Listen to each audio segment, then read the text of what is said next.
What if I told you that My Little Pony Make Your Mark is on a course not only to destroy itself, but this sinking ship is going to bring Friendship is Magic down with it, somehow managing to destroy an entirely separate series by its very existence? Don't believe me? Well, buckle up because we've got a lot to talk about. Warning! This review is filled to the brim with spoilers. I have a spoiler-free review if you would rather watch that instead. Everything I say in this video is my opinion and my observation, and you're free to go down in the comments and tell me how wrong I am.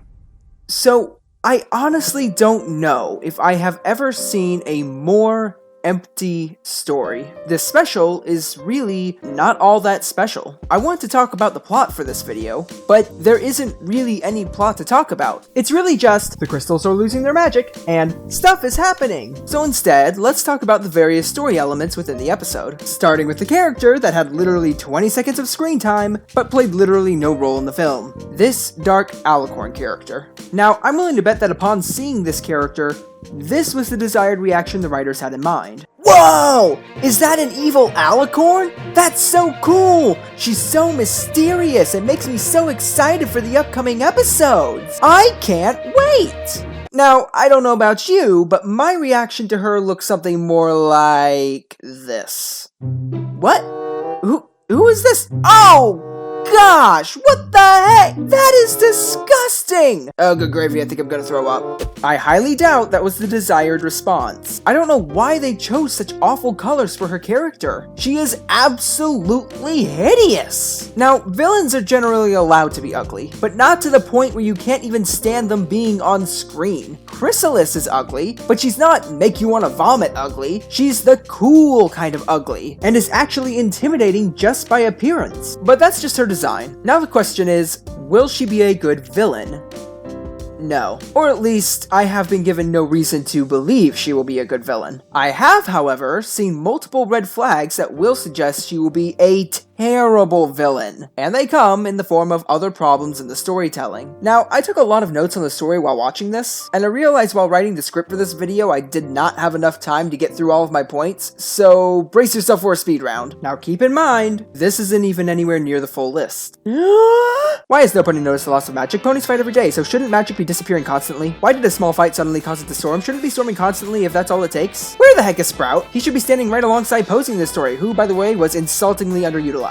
How did Queen Haven convince her subjects that she was still worthy of being the ruler? Are they really that dumb? Earth Pony magic was implied to have already existed in multiple forms in G4, including cutie marks which allow for special talents such as talking to animals, so to say that Earth Ponies are only just now experiencing magic would be inaccurate. They always had magic, just a very small amount. Izzy fixes Sunny's lantern for her, but it looks like she used none of the same parts, so Sunny shouldn't even be able to recognize it. It doesn't even function the same way it did before. It needed the Earth Pony crystal to work. The random appearance of Earth Pony magic is stupid, seeing as how a few ponies suddenly being a little nicer to each other has somehow caused a new form of magic to appear, which, by the way, creating a new magic meets the qualification to become a Alicorn according to Celestia, so I guess Zip deserves that magic horn more than Sunny does. The crystals, forcing ponies to get along, is horribly contrived, making it so that literally no pony can ever have an argument again, or else Pegasi will begin to drop out of the sky. And because I know people will say Wendigos were the same way, no they weren't. The difference here is scale. Wendigos will only appear if thousands of ponies are fighting and hating each other, allowing for ponies to still hate one another, so long as it is not on a massive scale. The crystals don't even allow a little bit of shouting. But my point with all of this is that it's been made clear the new MLP staff do not know what they are doing. Now here's the thing. It's possible that all of these problems could be fixed, and they may have plans that we do not yet know about that could tie everything together in a satisfying way. And I get it! Go back and watch some of my earlier videos on the movie. I have been constantly saying that there are a ton of plot holes and questions that need to be answered, and originally, I was going to give them a few episodes to explain problems like the weather, the day and night cycle, cutie marks, etc. But it's become clear to me from this special that they do not plan on answering any of those questions. They are instead just going to keep creating more and more plot holes. Not even just in regards to G4, but just plot holes that are purely contained within G5. And even if they did try to answer all the questions we have, I honestly do not trust them enough to give us a satisfying answer. And likely, what would happen is that they would give us an answer that is not only narratively unsatisfying, but their answer would just create another plot hole, because it's been made pretty clear that this new team doesn't understand the fundamentals of Equestria's world building, nor many of the fundamentals of just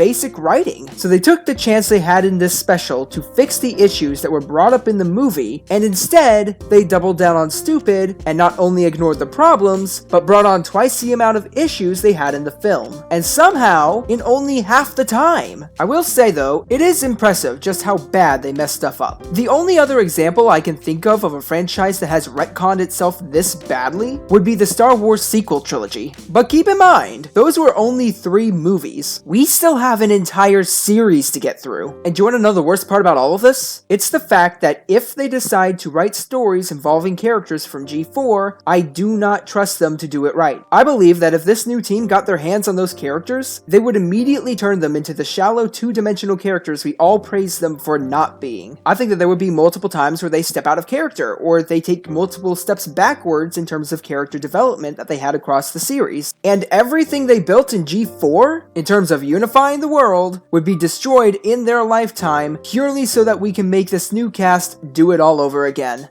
But worse. They will make the previous cast fail when we were told that they succeeded just to make this new cast look better, undermining everything that Twilight and her friends built in G4. I have had my hopes up for G5 for a long time now, really hoping that it would bring in new fans who have never seen G4 and become curious enough to go back and check it out, but all it seems to be doing is driving old fans away. I really wanted something MLP related that I could look forward to, something to get excited over, analyzing all the interesting characters, lore, lessons, and sharing them all with you. But I no longer have that excitement for what may come. My expectations are low, and my hopes for a high-quality series have been quashed. And as someone who has been a fan for over 10 years now, that's really depressing. I was easier on the special in my spoiler-free review, but that was because that review focused on the production quality, not the story. When it comes to voice acting, animation, etc., usually it's the more money you throw at it, the higher quality you get. That isn't necessarily the case with storytelling, which if you ask me,